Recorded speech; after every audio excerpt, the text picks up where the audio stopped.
नमस्कार, मैं शिवानी और आप देख रहे हैं राइजन इंडिया न्यूज।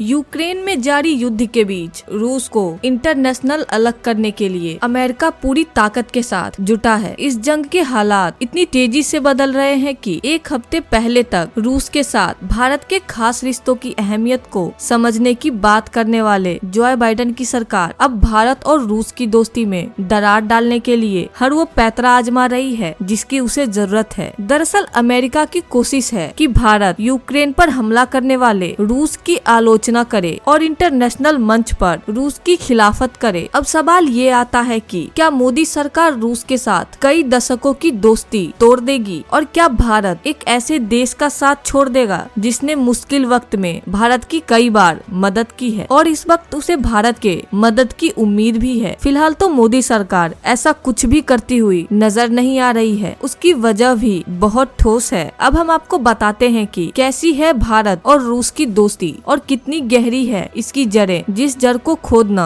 अमेरिका के लिए मुश्किल है। दरअसल भारत और रूस के संबंधों की जब भी बात की जाती है तब भारत के रक्षा क्षेत्र में रूस पर निर्भरता की चर्चा जरूर की जाती है। ये बात सच है कि भारतीय सेनाओं के पास ज्यादातर हथियार रूस से ही आया है। पाकिस्तान और चीन जैसे दुश्मन देशों से घिरे भारत की सुरक्षा के लिए जरूरी सुखोई 30 जैसे विमान हो, विमान वाहक पोत INS विक्रमादित्य हो या घातक S-400 एयर डिफेंस सिस्टम हो, भारत को रूस ने हर वो हथियार दिया है जिसकी जरूरत भारत को है। लेकिन भारत और रूस की दोस्ती हथियारों की इस पार्टनरशिप से कहीं आगे की है। इतिहास के पन्नों को अगर पलटकर देखे तो रूस ने इंटरनेशनल फोरम पर तब भारत का साथ दिया है जब पूरी दुनिया भारत के खिलाफ थी। साल 1971 में पाकिस्तान पर मिली भारत की ऐतिहासिक जीत में रूस यानी उस वक्त के सोवियत संघ का बड़ा योगदान था। उस युद्ध में पाकिस्तान की हार निश्चित देखकर उसे बचाने के लिए अमेरिका और ब्रिटेन दखल देने का इरादा बना चुके थे। लेकिन सोवियत संघ ने बंगाल की खाड़ी में अपनी नेवी को भेजकर अमेरिका और ब्रिटेन के इरादों पर पानी फेर दिया था। वहीं चीन के साथ अपनी सीमा पर सेना तैनात करके रूस ने चीन को भी उस युद्ध में दखल न देने की हिदायत दे दी। यही नहीं, उस युद्ध के दौरान 3 बार संयुक्त राष्ट्र संघ में भारत के खिलाफ आई प्रस्तावों पर रूस ने वीटो करके उसे अमल में आने से रोक दिया। इसके अलावा 2 बार कश्मीर के मसलों पर और 1 बार गोवा के आजादी के वक्त रूस ने वीटो करके भारत की मदद की। आजादी के बाद भारत के विकास में भी रूसी मॉडल का बड़ा योगदान रहा है। सोवियत विचारधारा से प्रभावित भारत के पहले PM पंडित जवाहरलाल नेहरू ने भारत के औद्योगिक विकास के लिए 5 वर्षीय योजना के उसी मॉडल को चुना जो रूस में लागू था। सांस्कृतिक और सामाजिक तौर पर भी भारत और रूस के लोगों के बीच बीते 70 सालों में काफी नजदीकी रही है। यही वजह है कि